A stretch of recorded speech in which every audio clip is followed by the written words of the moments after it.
The franchise put quite a few lives in jeopardy this time around. One Chicago specializes in keeping us on the edge of our seats. The franchise has always done a fine job of putting beloved characters in situations that test their willpower, their quick thinking, and their ability to adapt. We saw several Chicago Fire, Med, and PD characters put their lives on the line during the crossover event on January 29. There was barely time to catch one's breath due to the fact that, at any second, Stella Kidd, Miranda Ray Mayo, Adam Ruzick, Patrick John Pfluger, or Trudy Platt, Amy Morton, could go down for the count. Chicago PD's Bates will be going to prison. That is why we are here to sift through the aftermath. We are here to discuss the fates of these crucial characters and clarify whether they are going to be coming back to the franchise. We will also delve into characters who will not be lucky enough to return. For starters, the aforementioned trio of main characters are fine. They all made it through their near-death experiences, which is especially impressive for Platt, who was shot multiple times in the back. The Chicago PD character, who will not be joining Platt and Ruzick in future episodes though, is one Lauren Bates, Jennifer Reagan. Bates is a police officer turned security guard who worked alongside Platt and Hank Voight, Jason Begg, when they were younger. She was working the building that was involved in the explosion during the crossover, and it was eventually revealed that she played a role in the explosion. Cruz will return after missing the crossover event. Bates was diagnosed with mesothelioma and attempting to get what she felt was owed her by helping to stage a massive theft of data. She also brutally shot Platt in the back when the veteran officer tried to arrest one of her accomplices. Voight confronted Bates about her involvement in the crossover's final moments. She was cuffed and taken away, ensuring we will not be seeing her again anytime soon. Stella Kidd will be returning on the Chicago Fire side of things, as will the one firefighter who was missing from all the action. Joe Cruz, Joe Minoso. Cruz was absent because he was suspended the week before. He will be back shortly, however, as his suspension will only last 2 weeks.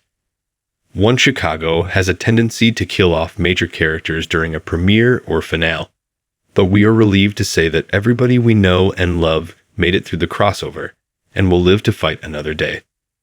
One Chicago's 2025 crossover was much better than the original. Here's why. The franchise has gotten much better at integrating stories. One Chicago pulled off a crossover event for the ages in 2025. The franchise made fans wait over half a decade, but we are happy to say that it delivered on all fronts. The stakes were high, the drama was intense, and most of our favorite characters got a chance to shine. Naturally, a new One Chicago crossover compels us to look back at the crossovers that came before and draw comparisons. The characters are different, of course, but the intention is the same. And we have to say it. One Chicago has gotten much better at the crossover model. One Chicago's first Med-involved crossover was in 2018. Let's compare the 2025 three-part event to the first one that took place in 2018. Several years difference, but a lot of the same cast members for the sake of continuity. There's still a lot to like about the 2018 crossover, which marked the first time Chicago Fire, Chicago Med, and Chicago PD joined forces to tell a single story over 3 episodes. The novelty of seeing characters overlap was thrilling, but the structure was not as collaborative as the term crossover would have you think. By and large, the first One Chicago crossover to feature these 3 shows were basically standalone episodes that passed the case or storyline onto the next franchise in the closing minutes. It was clear the franchise had yet to figure out how to tell a story that maximized the involvement of all 3 shows, especially over the course of 3 separate episodes. The contrast between this more isolated, pass-the-baton approach and the 2025 crossover is night and day. The franchise has gotten better at integrating stories.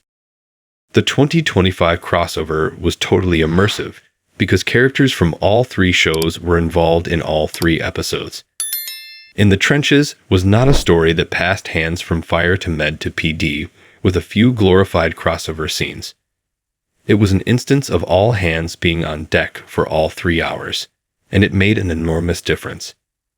Chicago Med star Steven Weber likened the 2025 event to Avengers Endgame, and it's accurate in the sense that the One Chicago franchise finally figured out how to integrate the different shows into one cohesive whole.